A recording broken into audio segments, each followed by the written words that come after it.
আপনারা যে যেখানে আমাদের সাথে আসছেন, এই মুহূর্তে আমরা আছি আমাদের সাথে একদম ইন্ডিয়া বর্ডারে। আমাদের সাথে যুক্ত আছেন আমাদের আমাদের ভাই, যদিও ভাইয়ের নামটা বলবো না, যাতে আমরা ইন্ডিয়া বর্ডারে আসছি। যে কোনো সময় বিজিবি অথবা পিএস দেখলে আমাদেরকে আক্রমণ বা গুলি করতে পারে, যেন ভাইয়ের নামটা বললাম। ভাই একটু বলেন জায়গাটার নাম কি? এটা হচ্ছে বিজয়পুর পর্যটন এলাকা। এটা অনেক দূর থেকে লোক আসে এসে দেখার জন্য, অনেক কিছু দেখার আছে। এই আমরা তো এলাকায় সবসময় থাকি, আমরা তো সবসময় আছি এলাকায়। অনেক দূর থেকে লোক আসে, তারপরে জায়গায় ঘোরাঘুরি করে। পাহাড়, উঁচু পাহাড় আছে তো, এবং সবুজ সবুজ পানি, ওটার মধ্যে অনেক গোসল করে, অনেক কিছু দেখার আছে ওই জায়গায়।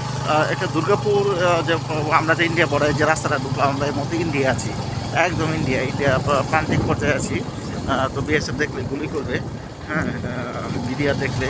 তো এই যে আপনার এই যে আমরা যে সীমান্ত এলাকা ঘিরে আছি, ইন্ডিয়া সীমান্তের কাছে আছি, হ্যাঁ, এই যে আপনার এখান থেকে প্রায় 200 ফুট দূরেই, হ্যাঁ, ইন্ডিয়া সীমান্ত।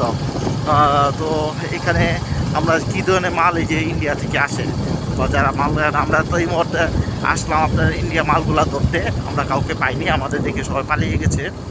আমরা মনে করছিলাম যে করবো, দৌড় দিয়ে পালিয়ে গেছে। তো কখন আসলে তাদেরকে ধরা যাবে? এটা তো রাত্রে 12টা-1টার দিকে তারা তো মানে যখন মানুষ ঘুমিয়ে যায় তখনই মালগুলোর নামে। অনেকেই যদি মানুষের আওয়াজ শুনে বা হয় তখন তো পালিয়ে যায়, তখন তো তাদেরকে ধরার ব্যবস্থা নাই মনে হয়, নাই বললেই চলে। কারণ তারা তো কখন কোন সময় আসে সেটা তো বলা যায় না। দেখেন আমরা খুবই মানে মানে পাহাড়ি এলাকা দিয়ে যাচ্ছি।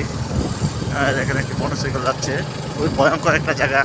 আপনার না রাত্রেবেলা এই জায়গাটা খুবই ভয়ঙ্কর, যে আমরা ঝুঁকি নিই, মানে খুব ঝুঁকিপূর্ণ ঝুঁকি নিয়ে আমরা এখানে ধরতে এসেছিলাম। যে মানে কারা এখানে চোরাচালার ব্যবসা করে, ওদেরকে আসলে তারা আমাদের দেখে খুব দ্রুত গতিতে পালিয়ে যায়, আমরা ধরতে পারি নাই। তো এই যে দেখেন খুবই ভয়ানক জায়গা আমরা যাচ্ছি। তো সর্বোপরি আপনার এটা কি বক্তব্যটা কি? আমার